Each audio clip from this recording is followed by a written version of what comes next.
ছিন্ন করলেন গলা, এত বড় গলা, এত বড় মাথা ছিন্ন করলেন, এখন আর খাইতে পারে না। তলোয়ারের মাথা দিয়ে কাঁদতে ছিন্ন করছে, রশি লাগাইছে, কানে কি লাগাইছে? রশি লাগা, তাই না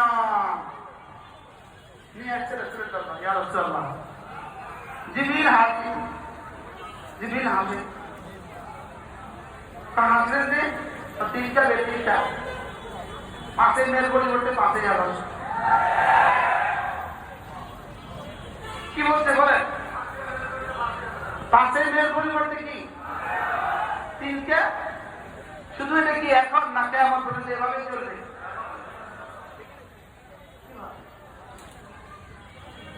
সেদিনকে কাঁদছিল, কান করাইছিল কে? আজকে কান কাঁদছে কে? আব্দুল্লাহ ইবনে মাসউদ। তিনটা ব্যক্তির জ্ঞান। সেদিন জিবরিল হাসছিল কেন? আল্লাহ জিবরিলকে জানায় দিচ্ছে, জিবরিল দেখবা, দেখতে দেখতে দেখবা ৫ই আগস্টের পরিবর্তে, ৫ই মের পরিবর্তে ৫ই আগস্ট আসবে। দেখতে দেখতে দেখতে দেখতে দেখবা। তো এবার কানে লাগায়া নিয়ে আসছে। কি ভাই এবার বলুন তো দেখি, কথা প্রথম পর্যন্ত চলে গেছে। রব্বুল আলামিন কি বলেন? আমাকে ভুলে যেও না। বলেন, আমাকে ভুলে যেও না। যদি কেউ আমাকে ভুলে যায় আমি কি করি? আমি ভুলে দেই। আমি কি করি? আমি ভুলে দেই।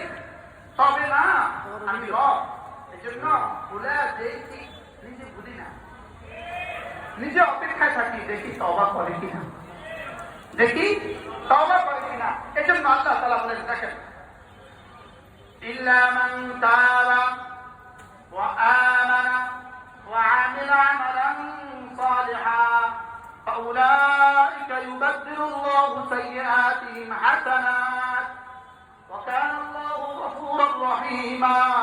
রব্বুল আলামিন বলেন যে শিরক করলো, এরপরে যে কতল করলো, এরপরে যদি কেউ জেনা করে, শিরকের মতো গুনাহ করে, কতলের মতো গুনাহ করে, জেনার মতো গুনাহ করে, এরপরে যদি তিনটা কাজ করে, ১ নম্বরে তওবা করে, ২ নম্বরে ঈমান আনে, ৩ নম্বরে আমলে সালেহ করে, রব বলেন কথা দিলাম এদের গুনাহগুলোকে আমি দেখি যারা বলতে দেই।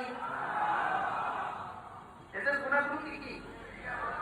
এই পয়গাম আমরা শুনিয়ে দিচ্ছি পৃথিবীর যেখানে যেখানে ঘরতে বসে বসে। এখন তো ইউটিউবে আর কিছু করার সুযোগ নেই, কেউ তো আর ফোন দেয়ও না, করেও না। এখন যদি ইউটিউবে মাঝে মাঝে ফেসবুকে এগুলো দেখেন তো আপনাদের জন্য কিছুটা পয়গাম আছে। কি কি বুঝে গেছে? বলেন তওবা করে,